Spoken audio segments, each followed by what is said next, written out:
If you're looking for a premium, ultra-portable laptop, chances are you're looking at a Mac. Apple's laptops have dominated this segment for so long, it seems like no one else is even trying anymore. But HP is trying to change that narrative with the new Spectre. It's an ultra-light, ultra-thin, premium Windows 10 laptop with an equally premium price tag. It's easy to compare the Spectre to the MacBook because it's so light and thin. But it's really like HP took the best of what the MacBook offers and blended it with the best of what the MacBook Air offers. It weighs just under 2.5 pounds, measures a scant 10.4 millimeters thick when it's closed, and it's a 13.3-inch display with a full-size keyboard. Now, HP is selling this for $1169 to start, but the unit that I've been testing, which has a Core i7 processor, 8 gigs of RAM, and 256 gigs of storage, costs $1249. The Spectre is really striking to look at. It has a dark brown finish that stands out from the sea of aluminum silver computers. It also has this really shiny gold hinge that catches your eye. But it also catches a ton of fingerprints, which means that it doesn't really look so great after a few minutes of using it.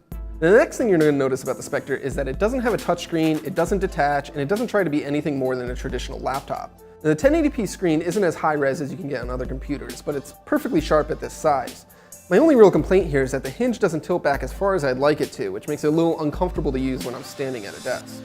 The keyboard is really nice to type on. It's got well-spaced keys and much better travel than Apple's MacBook. The trackpad's also really good too. It's smooth and glassy and tracks really nicely, but it's a little small and feels cramped compared to other computers with larger trackpads. Like the MacBook, the Spectre relies on USB-C for all of its connectivity. But unlike the MacBook, HP gives you 3 ports instead of 1. Now 2 of these support Thunderbolt connections for fast data transfer, and all 3 handle power. It's definitely more convenient to have multiple USB-C ports than just 1, but because USB-C is still really new, I have to carry around a bunch of adapters to plug anything into it. Now unlike the MacBook, the Spectre has Intel's more powerful chips inside, so it doesn't really get bogged down too easily.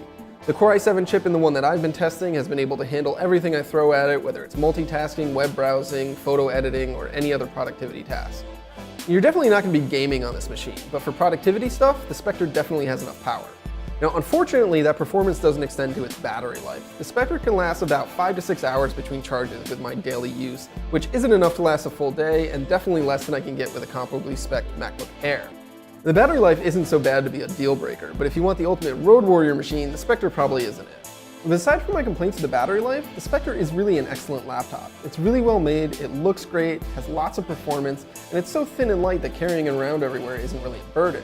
Apple may still be the king of premium laptops, but HP has shown that it can play this game too, and as a result, the Spectre is an excellent laptop.